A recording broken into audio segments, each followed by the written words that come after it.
Hello students, this is Kundan Gupta and today we will discuss about the topic uses of Euclid's division lemma. Euclid's division lemma का क्या use है, आज हम ये topic को deal करेंगे। होता क्या है कि यूक्लिड डिवीजन लेमा तो पढ़ने में बहुत आसान होता है, लेकिन जब उसका यूज करना होता है तो बच्चे कंफ्यूज हो जाते हैं और दिक्कत ये होती है कि लास्ट में उनको क्वेश्चन रटना पड़ता है। क्वेश्चन को रट लेते हैं ताकि हम उस क्वेश्चन को कहीं लिख सकें, लेकिन आपको वैसे क्वेश्चन को रटना नहीं है। मैं यहाँ समझाऊंगा और बिल्कुल क्लियर आपको समझ में आएगा कि मैंने उस क्वेश्चन को सॉल्व कैसे किया और आप भी उस क्वेश्चन को आसानी से सॉल्व करना शुरू कर देंगे। तो पिछली वीडियो आई होप आप लोगों ने देख ली होगी और मेरी पिछली दोनों वीडियोज में मैंने रियल नंबर के बारे में आपको एक बार फिर से बेसिक्स उसके बताए थे। उसके बाद मैंने लेमा और एल्गोरिदम के बारे में बताया था। फिर Euclid's division lemma and Euclid's division algorithm के बारे में आपको बताया गया था। तो अगर आप लोगों ने वो वीडियो नहीं देखी है तो आप जाकर वो वीडियो को देख लें, क्योंकि उसके बाद ही ये समझ में आएगा ये वाला टॉपिक। तो शुरू करते हैं usages of Euclid's division lemma. अब आप यहाँ देखिएगा, मैंने 1 से लेकर 50 तक काउंटिंग लिखी है। अब आप ये सोचिएगा कि सर क्या 10th क्लास में हम लोगों को काउंटिंग पढ़ाएंगे? अरे नहीं, हम आपको 10th क्लास में काउंटिंग नहीं पढ़ाएंगे, लेकिन ये लिखना जरूरी था। क्यों? ताकि आप ऐसे क्वेश्चन को समझ सकें, इस टाइप का जो क्वेश्चन आपका बुक में दिया हुआ है उस क्वेश्चन को आप समझ सकें। तो चलिए शुरू करते हैं। तो सबसे पहले आप ये बताइए कि अगर मैं इसमें ये पूछूं कि 5 के मल्टीपल्स कौन कौन हैं। मल्टीपल्स का मतलब आप समझते हैं। तो 5 के मल्टीपल्स 1 से 50 के बीच में आपको क्या क्या दिखेंगे? तो 5, 10, 15, 20, 25, 30, 35, 40, 45, 50। ये हो गए आपके 5 के मल्टीपल्स। उसको हम एक साथ पहले यहां लिख लेते हैं। कौन कौन सा है 5 का मल्टीपल? 5, 10, 15, 20, 25, 30, 35, 40, 45, 50। इतने 5 के मल्टीपल्स जो नंबर आपके बोर्ड पे हैं उसमें से निकले हैं। अब आप ये सोचिएगा कि 1 से 50 तक हम क्यों लिखे हैं? क्योंकि भाई बोर्ड बहुत छोटा है और नंबर बहुत ज़्यादा है। तो अगर हम सारे नंबर्स को रिप्रेजेंट करना चाहें तो भी हम कितना बड़ा भी बोर्ड होगा उस पर हम सारे नंबर्स को रिप्रेजेंट नहीं कर सकते हैं, सारे नंबर्स को नहीं लिख सकते हैं। 1 से 50 तक लिखने का पर्पस ये है ताकि आप इतने नंबर्स तक एग्जाम्पल को देखें और फिर समझ लें कि आगे का जो सॉल्यूशन होगा वो कैसा होगा। मैंने 5 का मल्टीपल्स यहाँ लिख दिया। अब इसको मैं 5 के टर्म में ब्रेक करता हूँ। कैसे? तो आप देखिए, इसको 5 into 1 लिख सकते हैं, ये 5 into 2 होगा, ये 5 into 3 होगा, ये 5 into 4 होगा, 5 into 5, 5 into 6, 5 into 7, 5 into 8, 5 into 9, 5 into 10। 5 के मल्टीपल को जब मैंने लिखा और 5 के टर्म में उसको ब्रेक किया तो यहाँ पे फर्स्ट में आप देख रहे होंगे कि हर जगह 5 5 5 5 5 5 ये आ रहा है, लेकिन इसके दूसरे जो नंबर्स हैं वहाँ 1 2 3 4 5 6 ऐसे नंबर्स आ रहे हैं। इसका सीधा सा मतलब है कि फर्स्ट नंबर तो आपका मैच कर गया सब में, लेकिन सेकेंड नंबर यहाँ मैच नहीं किया। तो अगर हमको 5 के मल्टीपल को लिखना होगा, रिप्रेजेंट करना होगा कि 5 के मल्टीपल्स को किसी एक डिजिट में आप उसको रिप्रेजेंट कीजिए, तो उसको लिखेंगे कैसे? तो 5 का मल्टीपल अगर लिखना होगा तो उसको हम लिख सकते हैं 5Q या 5M या 5n, इस टर्म में आप लिख सकते हैं। अब आप कहिएगा सर इस टर्म का क्या मतलब है, ये आप क्यों लिखे? तो देखिए 5 के मल्टीपल में आप एक चीज को नोट कर रहे हैं, ये बात आप नोट क्या कर रहे हैं, तो यहाँ फर्स्ट में सब में 5 5 5 है, तो इसीलिए 5 के मल्टीपल को मैंने शुरुआत में 5 यहाँ पे जो इसके बदले में लिख दिया। लेकिन इसके बाद का नंबर क्या सेम है?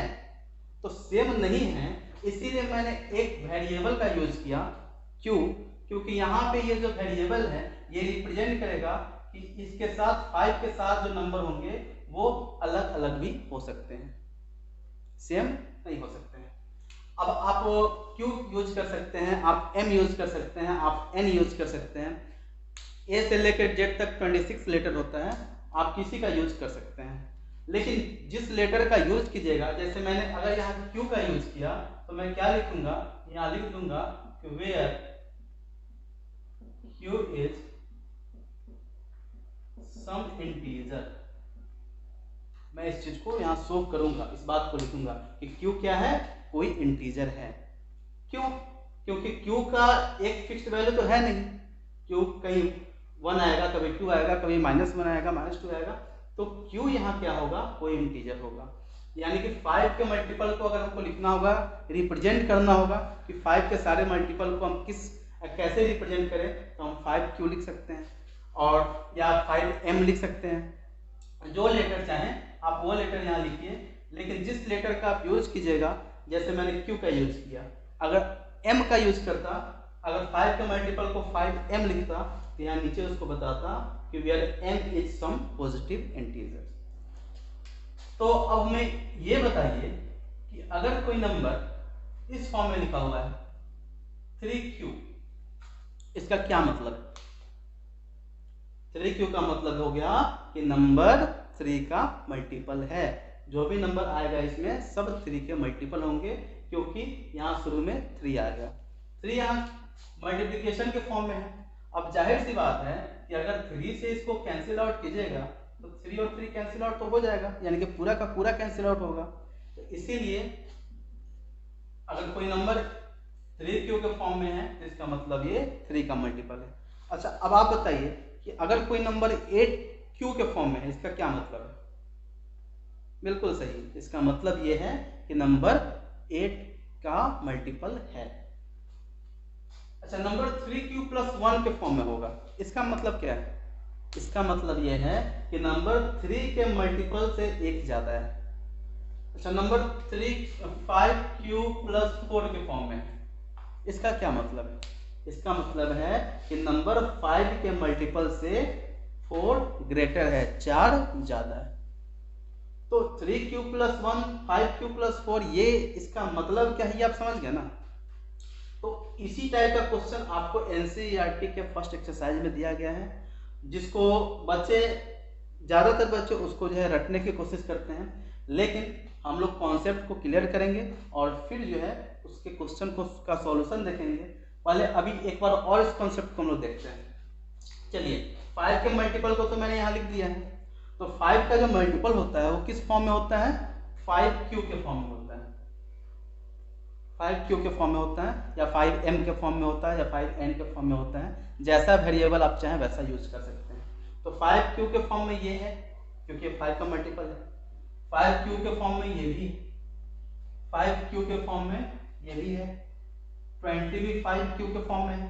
जो जो 5 का मल्टीपल है, इसका मतलब है कि सब 5Q के फॉर्म में है, सब 5Q के फॉर्म में। इतना ही देख लेते हैं, उस दोनों को छोड़ देते हैं, या फिर देख ही लेते हैं, क्या दिक्कत है? 5Q 5Q। अब आप यहाँ ये बताइए कि ये जो नंबर हमने सर्कल किया है वो तो 5 का मल्टीपल है। अब इस 5Q के टर्म में 8 को लिखना होगा। 5Q के टर्म में अगर 8 को लिखना होगा तो हम कैसे लिखेंगे? तो उसके लिए आपको आपके पास बहुत ही आसान ट्रिक है। अभी आपने क्या पढ़ा, ये नंबर 5Q के फॉर्म में है, तो ये 5Q से कितना ज्यादा है? 1। तो इसका मतलब ये किस फॉर्म में होगा? ये हो जाएगा, एक मिनट, इसको मैं मिटा देता हूं ताकि ये स्पेस जो है वो आपका बन जाए। अब देखिए ये 5 क्यूब के फॉर्म में है, तो 6 किस फॉर्म में हो जाएगा 5 क्यूब प्लस 1, क्योंकि 5 के मल्टीपल से 1 ग्रेटर है ना, एक ज्यादा है ना, ये हो गया 5 क्यूब प्लस 1 के फॉर्म में।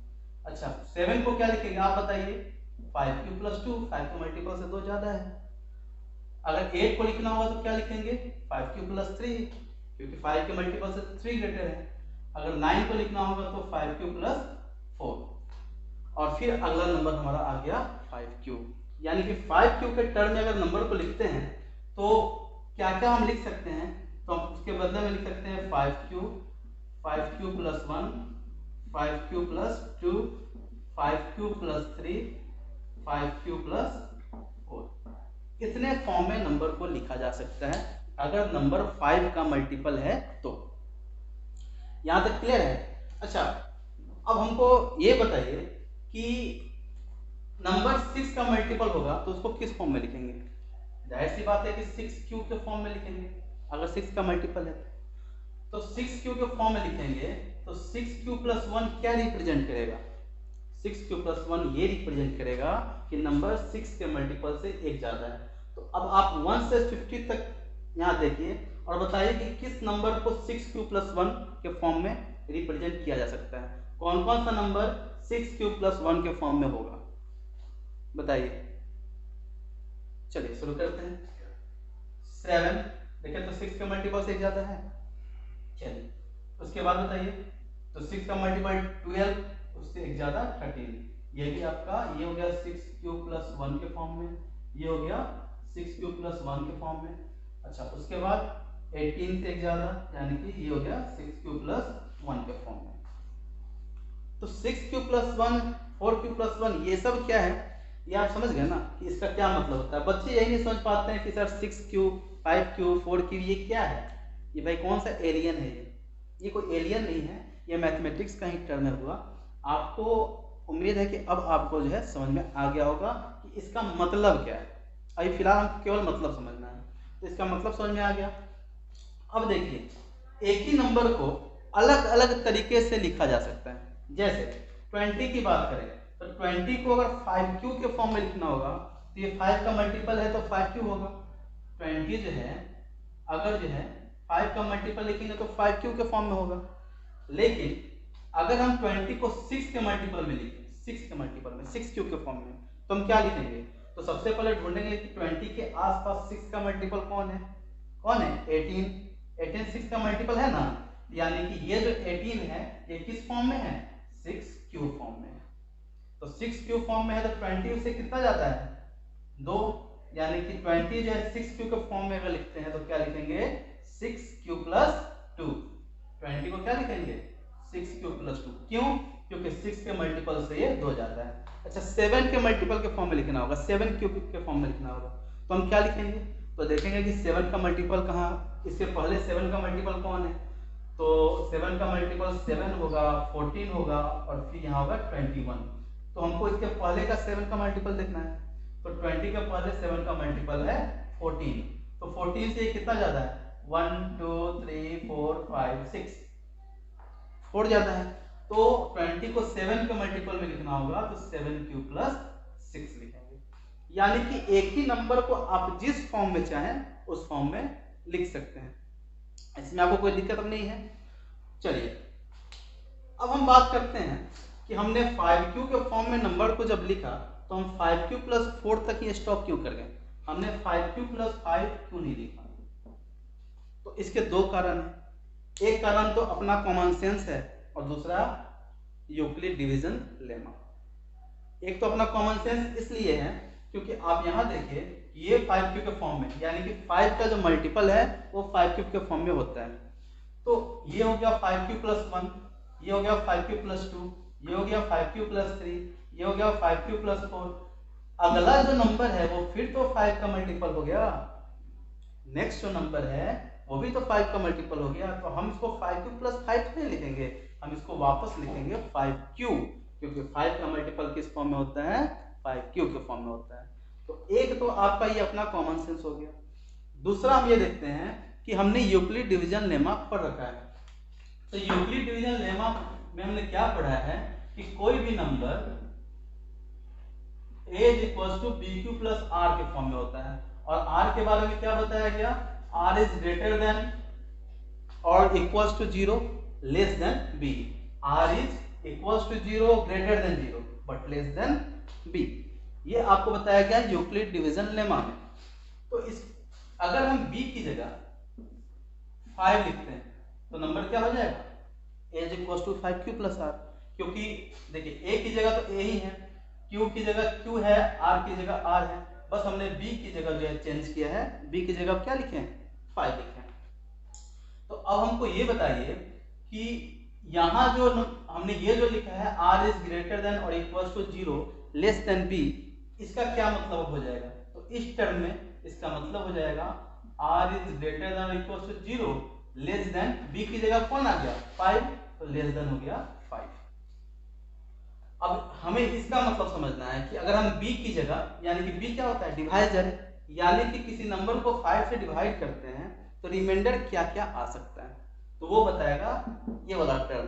देखिए कैसे, r की वैल्यू क्या क्या पॉसिबल है, तो r की वैल्यू पॉसिबल है 0, 0 से ग्रेटर, लेकिन यहाँ इसका मतलब क्या है कि r is less than 5, r की वैल्यू 5 से कम होगी, 5 से ज्यादा नहीं हो सकती है या 5 के इक्वल भी नहीं हो सकती है।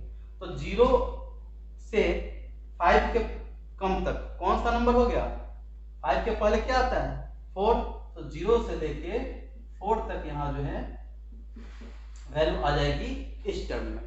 तो रिमाइंडर हमारा क्या क्या आ गया 0 1 2 3 4। ये पॉसिबल है अगर नंबर जो है 5 से डिवाइड होता है तो अब आप अब यूक्लिड डिवीजन लेमा में, यानी कि a is equal to 5q plus r जो है, इसमें अगर आप रिमाइंडर की जगह 0 रखते हैं तो ये क्या बन जाएगा a equal to 5q।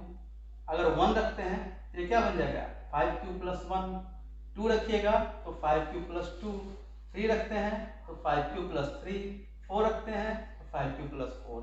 5q plus 5 नहीं आ रहा है, तो इसीलिए हम 5q प्लस 4 तक ही लिखते हैं, 5q प्लस 5 नहीं लिखते हैं। क्लियर है। अब देखिए, अब ये जब क्वेश्चन को आप देखिएगा तो बहुत आसानी से आपको ये समझ में आ जाएगा।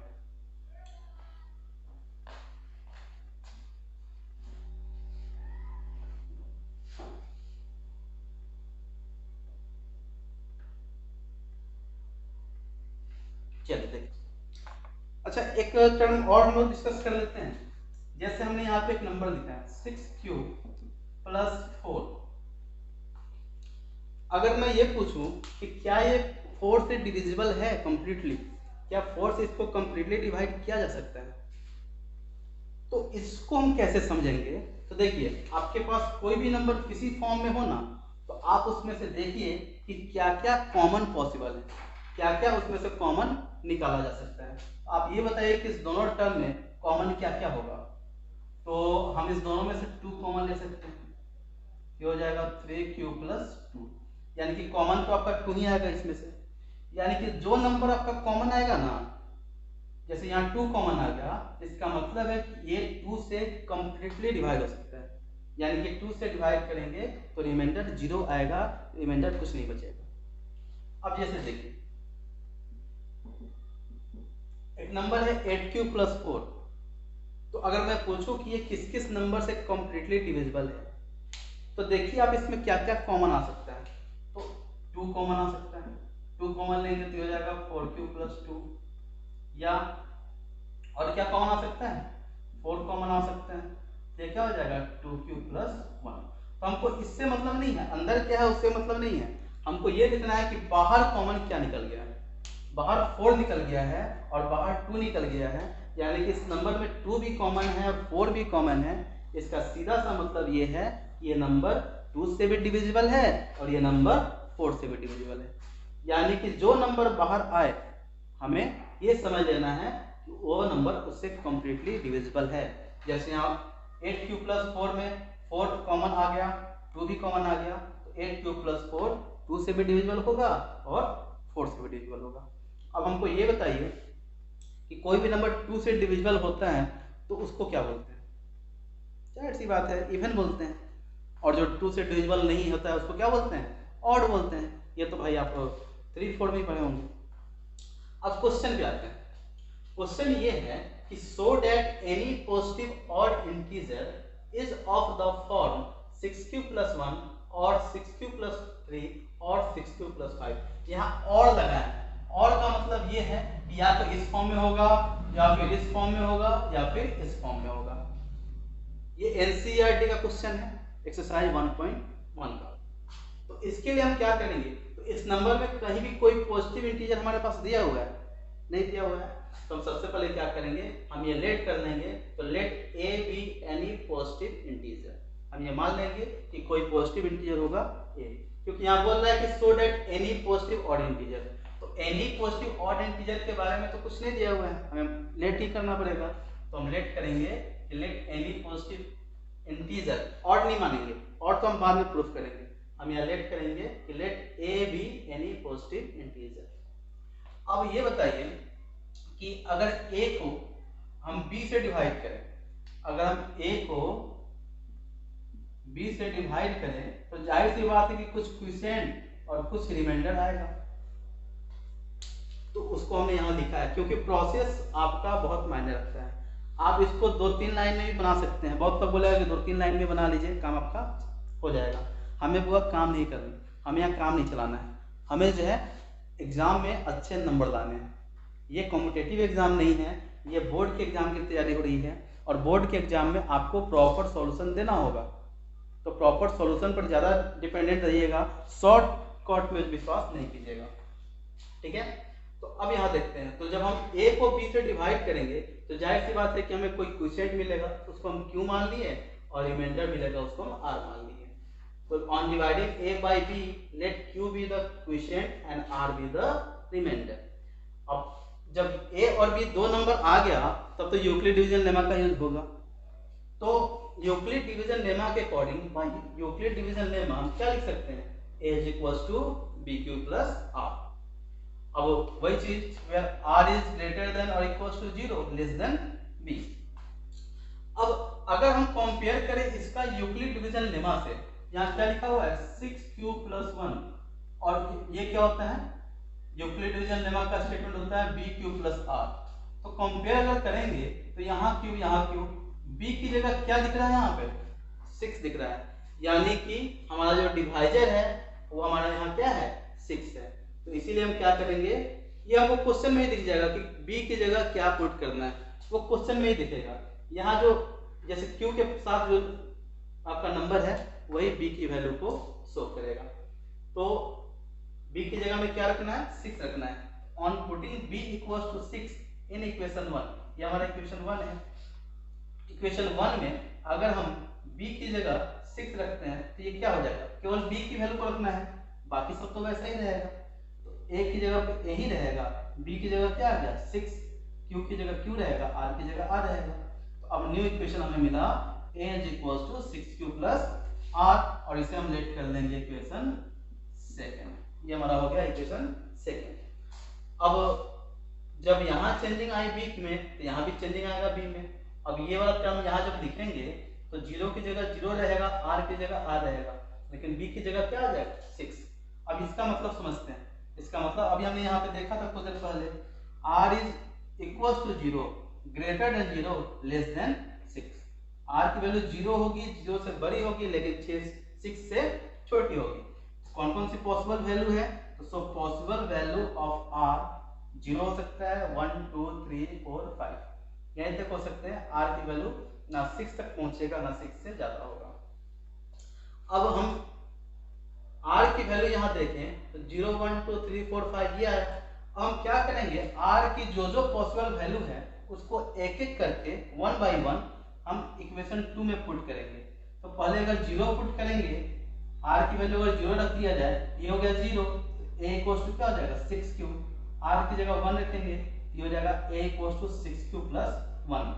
अगर 2 रखते हैं तो a = 6q + 2, 3 रखेंगे तो a = 6q + 3, ऐसे ही 5 तक हम वैल्यू रखेंगे। तो उसको हमने यहाँ लिखा है, on putting all possible values of r in equation 2 1 by 1 we get a = 6q, a = 6q + 1, a = 6q + 2, a is equal to 6 cube plus 3, a is equal to 6 cube plus 4, a is equal to 6 cube plus 5। ये बारी बारी से value जब हमने यहाँ रखा तो हमें ये वैल्यूज मिली। अब इसमें ये देखिए कि 6 क्यूब प्लस 2 और 6 क्यूब प्लस 4 इस पर फोकस करते हैं। 6 क्यूब प्लस 2, 6 क्यूब प्लस 4। देखिए तो क्या इसमें 2 कॉमन नहीं आ सकता है? इसमें 2 कॉमन नहीं मिलेगा? बिल्कुल मिलेगा। क्या इसमें 2 कॉमन आएगा? बिल्कुल इसमें भी 2 कॉमन आएगा। क्या इसमें 2 कॉमन आएगा? बिल्कुल यहाँ भी 2 कॉमन आएगा। तो 2 कॉमन आने का क्या मतलब हो गया? 2 कॉमन आने का मतलब है कि ये सारे नंबर्स 2 से डिविजिबल हैं, यानी कि 2 से डिविजिबल कौन होते हैं? इवन। तो उसको हमने यहाँ लिख दिया है। तो here 6 cube plus 2 and 6 cube plus 4 are divisible by 2। ये तीनों 2 से डिविजिबल हैं, so they are even। तो वो क्या होंगे? इवन होंगे। लेकिन बाकी जो 3 बचा कौन सा? 6 cube plus 1, 6 cube plus 3, 6 cube plus 5। तो आप ये देखिए 6 cube plus 1, 6 cube plus 3, 6 cube plus 5। तो क्या इसमें से कुछ कॉमन निकाला जा सकता है? कोई कॉमन 2 निकलेगा? कॉमन 2 कॉमन नहीं निकलेगा। देखिए तो क्या इस दोनों में से 2 कॉमन निकलेगा? इस तीनों में 2 कॉमन नहीं निकल सकता है। इसका मतलब है कि ये 2 से डिविजिबल नहीं है।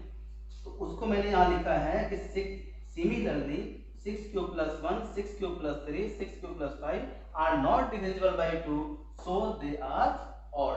तो अब क्वेश्चन पे आते हैं। हमें प्रूफ ये करना था कि any positive odd integer is of the form 6 cube plus 1, 6 cube plus 3 और 6 क्यूब प्लस 5। तो हमने जब सॉल्व किया तो ऑड वाला फॉर्म तो हमको वही मिला, 6 cube plus 1, 6 cube plus 3, 6 cube plus 5। Even वाला आपका कौन था? 6 क्यूब प्लस 2, 6 क्यूब प्लस 4। तो हमें ऑड के बारे में लिखना है। तो अब हम यहाँ से क्या करेंगे, जो हमारा सॉल्यूशन है, क्वेश्चन देखिए सॉल्यूशन में ज्यादा कुछ नीचे लिखना नहीं है, इस क्वेश्चन को ही रिपीट कर देना है। हेंस करते हैं, जैसे हेंस हम हेंस कर देंगे, hence any positive odd integer is of the form 6 cube plus 1 or 6 cube plus 3 or 6 cube plus 5 where q is some integer। अब इसको हम नीचे लिख देंगे, hence any positive odd integer is of the form 6 cube plus 1, 6 cube plus 3 or 6 cube plus 5 where q is some integer। तो ये है आपका इसका पूरा सॉल्यूशन। उम्मीद है आपको समझ में आया होगा। फिलहाल आप इसको नोट कीजिए और नोट करने के बाद मैं आपको इससे रिलेटेड 1-2 क्वेश्चन और बताऊंगा और 1-2 क्वेश्चन सॉल्व करने के बाद फिर लास्ट में होमवर्क होगा। आप इसे नोट कीजिए।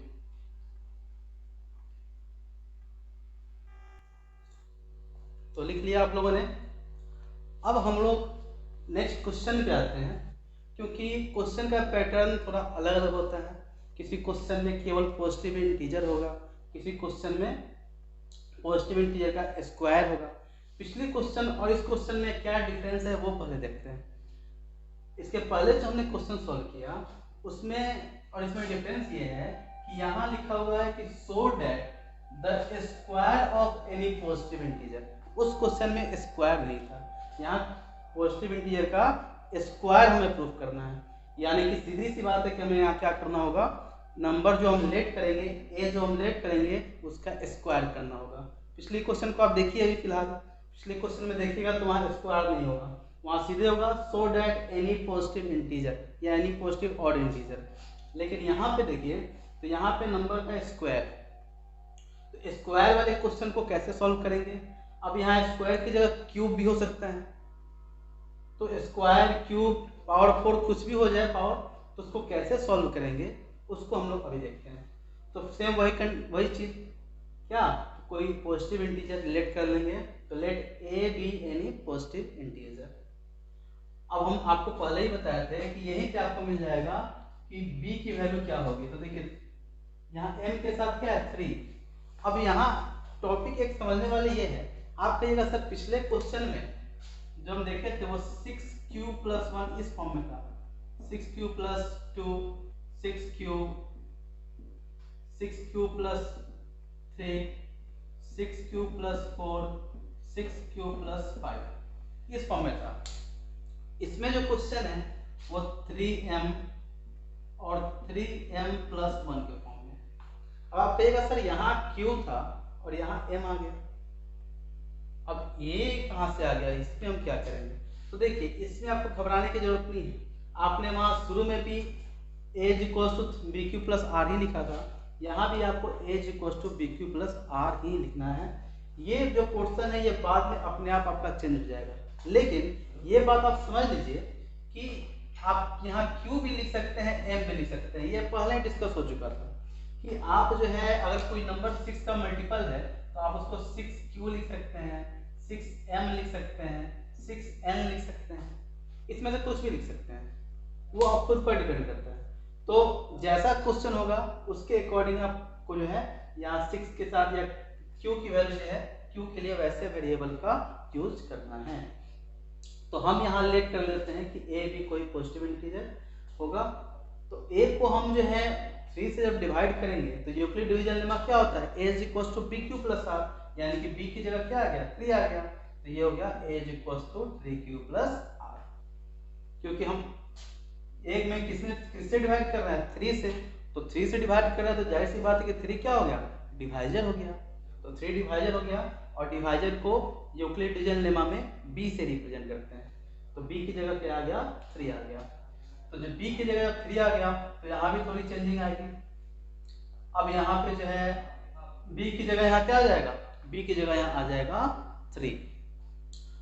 ये आपको पहले ही बता चुके हैं, पिछले क्वेश्चन में बहुत ज़्यादा टाइम इस पे दिए हुए थे। आई थिंक अब इसमें टाइम देने की आपको ज़्यादा जरूरत है नहीं, इससे आप खुद जब समझ जाइएगा कि R की वैल्यू क्या क्या हो सकती है 0 से लेके और 3 से पहले यानी कि 2 तक, R की वैल्यू 0 से लेके 2 तक होगी।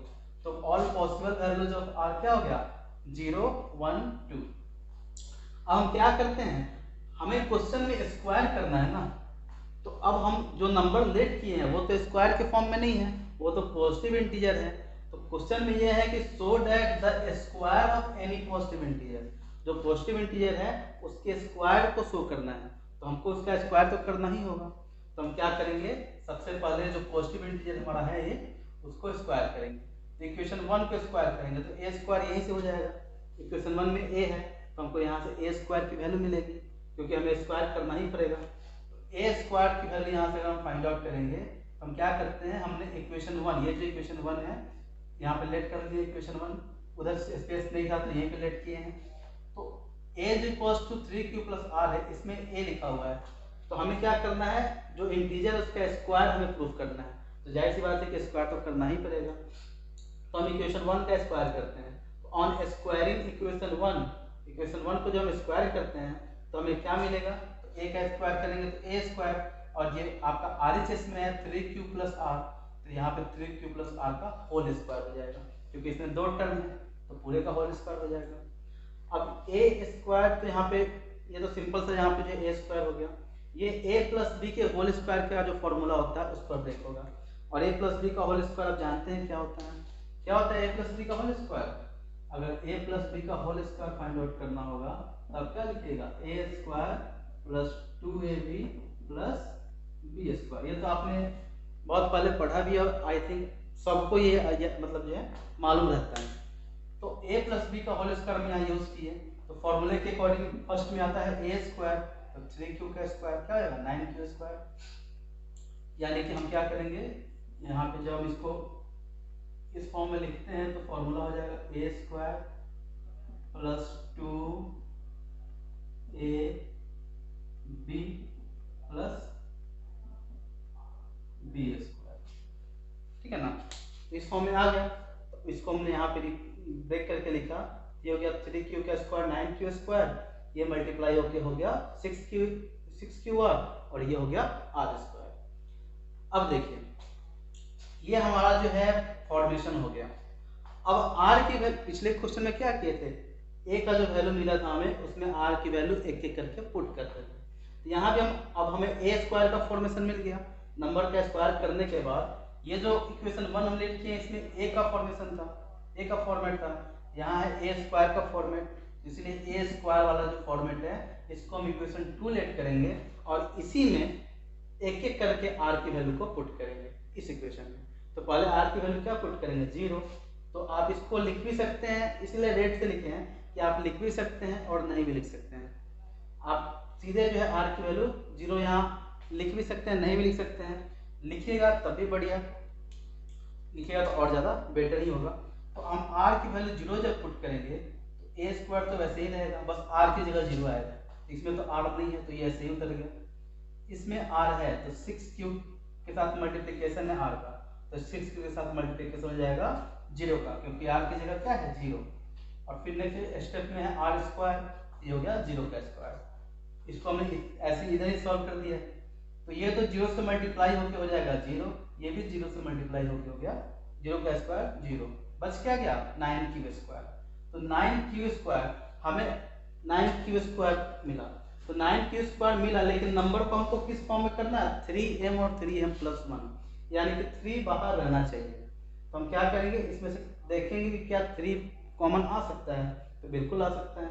जब 3 कॉमन लेंगे तो अंदर बच जाएगा 3 क्यूब स्क्वायर। तो ये 3 बाहर निकलने का मतलब है कि ये 3 का मल्टीपल हो गया। तो 3m का मतलब भी तो वही है कि 3 का मल्टीपल हो गया। अब 3 के मल्टीपल में, अब जैसे देखिए 3 का मल्टीपल अगर हम लिखते हैं 6, ये हो जाएगा 3 इंटू 2, और 3 का मल्टीपल अगर हम लिख दें कोई बड़ा नंबर ही ले लेते हैं, 66 ले लेते हैं। तो इसमें तो 3 कॉमन लीजिएगा तो यहाँ क्या मिलेगा 22। तो इसमें और इसमें गैप जो आपका बढ़ेगा या घटेगा आपका जो है नंबर पर डिपेंड करता है, लेकिन यहाँ तो आपका 3 होगा ना, और ये आपका नंबर एक जैसा कभी होगा नहीं होगा। तो इसीलिए इस नंबर को हम कुछ भी लेट कर सकते हैं। तो ये जो नंबर हमारा 3 को कॉमन लेने के बाद ये जो नंबर बचा 3 क्यू स्क्वायर, इसको हमने क्या लेट कर दिया m। लेकिन जब आप लेट किए तो बगल में आप यहाँ लिखिएगा कि m का मतलब क्या है। m आपने किसकी जगह रिप्लेस किया है, 3 की जगह 3 है, और m की जगह किसको रिप्लेस किया है 3 क्यू स्क्वायर को। तो इसलिए यहाँ लिखिएगा कि where m is 3 q square. Clear है। अब हम ये तो 0 पुट कर दिए, अब 1 पुट करेंगे। तो 1 पुट करेंगे तो पुट करने के बाद यहाँ सॉल्व करेंगे, और सॉल्व करने के बाद हमें मिलेगा 9 Q square plus 6 Q plus 1। इसमें से 3 कॉमन आ सकता है कि नहीं, तो क्या तीनों से 3 कॉमन लेना पॉसिबल है, बिल्कुल नहीं है।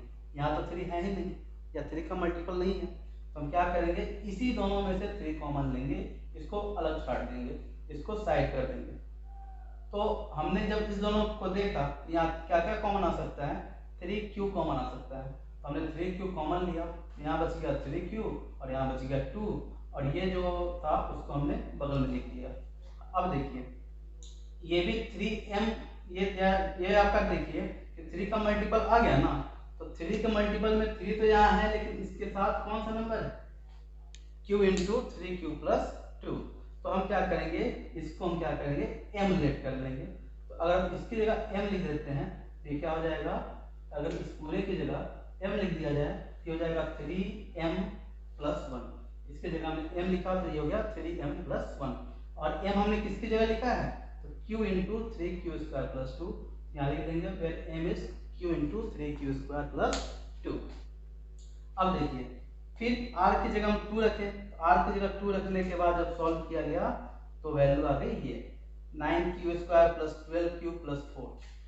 अब देखिए यहाँ तो 3m और 3m के फॉर्म में तो आ गया, हमें वही फॉर्म लाना था तो वो तो आ गया, लेकिन इसको छोड़ नहीं ना सकते हैं। जब ये दोनों फॉर्म आ गया तो इसको छोड़ तो नहीं सकते हैं, करना तो पूरा करना पड़ेगा पॉसिबल सॉल्यूशन।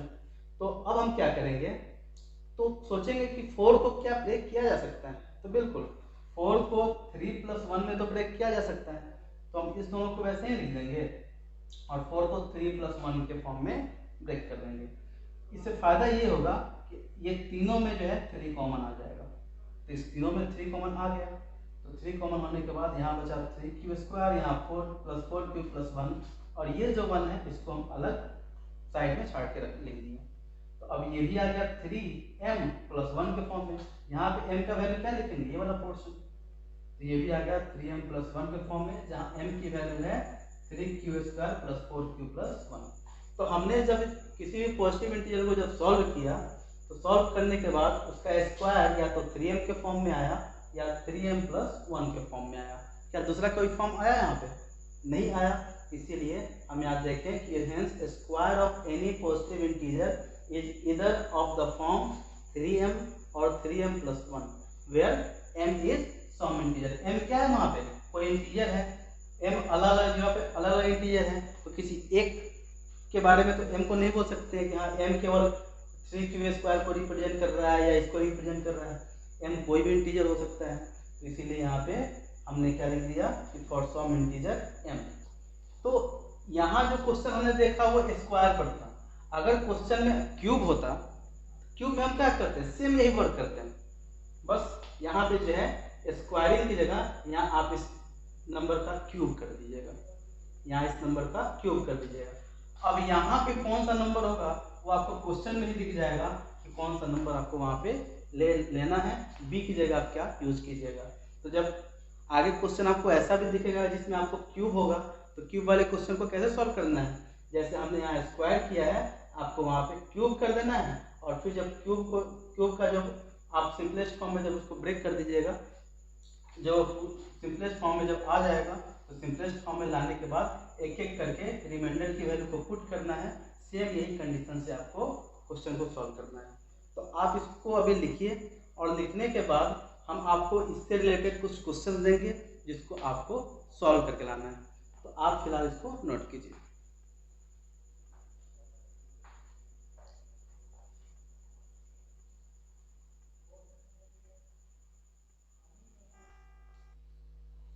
तो नोट कर लिया आप लोगों ने। अब आज हमने जो जो टॉपिक पढ़ा उसी पर मैं कुछ होमवर्क आप लोगों को दे रहा हूँ। आपको ऐसे अगर एनसीईआरटी का बुक आपके पास है तो आप एनसीईआरटी का एक्सरसाइज 1.1 सॉल्व कीजिएगा, या फिर जो भी बुक आपके पास है उसका फर्स्ट एक्सरसाइज आप सॉल्व कर सकते हैं। उसके अलावा मैंने खुद से बहुत सारे बुक के इम्पोर्टेंट क्वेश्चन को फाइंड आउट करके और कुछ क्वेश्चन को यहाँ पे मैंने लिखा है। आपको इन सारे क्वेश्चन को सॉल्व करने हैं। मैं एक बार पढ़ के सबको बता देता हूँ। If n² - 1 is divisible by 8 then what type of integer is n। अगर n² - 1 8 से डिविजिबल है तो n किस टाइप का इंटीजर होगा, पॉजिटिव इंटीजर होगा, निगेटिव इंटीजर होगा, ऑड इंटीजर होगा, इवन इंटीजर होगा। ये आपको n की जगह पे वैल्यू डाल के देखना है। वैल्यू रख कर देखिएगा कि आपको कौन सा वैल्यू सुटेबल वहाँ पे वो सूट करता है। 2-3 वैल्यू डालिएगा, 2-3 वैल्यू को जब रखिएगा अपने आप वो आपको जो है बता देगा। अब जो है नेक्स्ट हम लोग देखते हैं, by using Euclid's division algorithm find the largest number which divides 650 and 170। देखिए जब भी लार्जेस्ट नंबर हो ना तो मैक्सिमम क्वेश्चन में अगर आपसे पूछे कि लार्जेस्ट नंबर फाइंड आउट कीजिए तो या फिर ग्रेटेस्ट नंबर फाइंड आउट कीजिए या मैक्सिमम नंबर फाइंड आउट कीजिए, तो इस टाइप के क्वेश्चन में लार्जेस्ट नंबर फाइंड आउट करने के लिए अगर होगा इसका मतलब वहाँ पे HCF फाइंड आउट करना है। ठीक है, ये मैक्सिमम क्वेश्चन में होता है, एक आध जगह आपका एक्सेप्शन है, लेकिन लार्जेस्ट, मैक्सिमम और ग्रेटेस्ट ये वर्ड का अगर यूज हुआ हो तो ज़्यादातर केसेज में वहाँ पे HCF फाइंड आउट करते हैं, और स्मॉलेस्ट, लीस्ट इन सब वर्ड का यूज किया गया हो इसका मतलब वहाँ पे LCM फाइंड आउट करते हैं। अब देखिए नेक्स्ट क्वेश्चन है कि if HCF of 65 and 117 is expressible in the form of 65 minus 117, यानी कि 65 and 117 का HCF इस फॉर्म में एक्सप्रेसिबल है, यानी कि HCF को इसके इक्वल कर देना है। तो जाहिर सी बात है कि 65 और 117 का HCF 13 आएगा, तो 65m - 117 इज इक्वल टू 13 कर दीजिएगा। तो वहां से आपको m का वैल्यू फाइंड आउट करना है, वो तो आसान है आपका, m की वैल्यू वहीं से आपकी फाइंड आउट हो जाएगी उसी इक्वेशन से। नेक्स्ट क्वेश्चन है, the product of two consecutive positive integers is divisible by 2, is this statement true और फॉल्स, गिव रीजन। यानी कि दो कॉन्जिक्यूटिव इंटीजर का अगर हम प्रोडक्ट लें, उसको मल्टीप्लाई करें तो क्या वो 2 से डिविजिबल होगा? बिल्कुल होगा। देखिए दो कंजुगेटिव में क्या, तो 1 के बाद 1 का कंजुगेटिव क्या आएगा? 2 आएगा, क्योंकि हमको यहाँ पे क्या लेना है? पॉजिटिव इंटीजर लेना है। तो देखिए तो इस दोनों का प्रोडक्ट करते हैं, इसको मल्टीप्लाई करते हैं, तो ये 2 से डिविजिबल है नहीं है। कुछ और कंजुगेटिव नंबर को लेके देखते हैं, 6 और 7, तो 6 × 7 करेंगे तो क्या आ जाएगा? 42। तो देखिए तो ये भी 2 से डिविजिबल है, तो आंसर तो होगा यस। अब रीजन आपको खुद से लिखना है कि क्यों ऐसा होगा।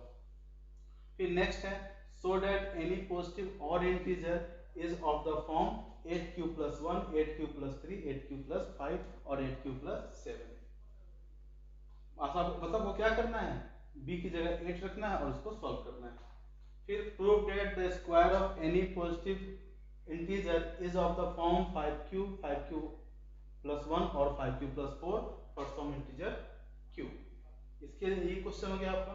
तो ये सारे क्वेश्चन आपको जो है यहाँ पे दिख रहे होंगे। इसमें आपको जो है दिया हुआ है so that the cube of any positive integer is of the form 4m और 4m plus 1 और 4m plus 3। यानी कि आपको क्या करना है, b की जगह 4 लेना है और जैसा हमने क्वेश्चन सॉल्व किया था आपका पिछले का दोनों क्वेश्चन, उसमें हमने एक में स्क्वायर किया था, ये क्यूब आया है तो हम स्क्वायर की जगह क्या करेंगे, क्यूब करेंगे। ये क्वेश्चन मैं आप लोगों पर जो है छोड़ता हूँ।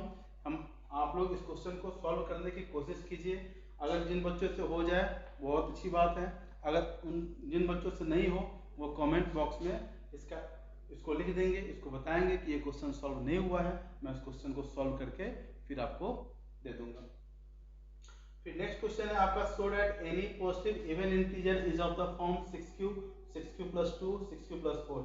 हमने जो क्वेश्चन प्रूफ किया था उसमें और प्रूफ किए थे, हम थोड़ा चेंज किए हैं, क्वेश्चन में मॉडिफाई किए हैं और यहाँ इवन लिख दिए हैं, ठीक है।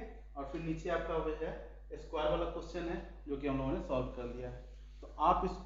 तो ये क्वेश्चन आपको जो है सॉल्व करके लाना है। अभी तक जिन बच्चों ने चैनल को सब्सक्राइब नहीं किया है आप चैनल को सब्सक्राइब कर दीजिए और बेल आइकन प्रेस कर दीजिए ताकि जो मेरा वीडियो है वो सबसे पहले आपके पास आए और आपकी पढ़ाई और बढ़िया तरीके से हो।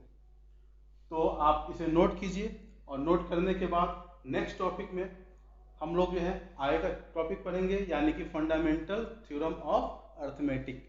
ये जो टॉपिक है वो हमारा नेक्स्ट क्लास होगा। आप फिलहाल ये समझिए कि आप रियल नंबर के सब मोस्ट इम्पॉर्टेंट क्वेश्चन को डील कर रहे हैं। ये ऐसे क्वेश्चन आपके बोर्ड एग्जाम में ज़्यादातर पूछे भी जाते हैं, इसीलिए इस टाइप के क्वेश्चन को आपको सॉल्व करना बिल्कुल ज़रूरी है और आप इसे सॉल्व कीजिए। ओके, लिखिए।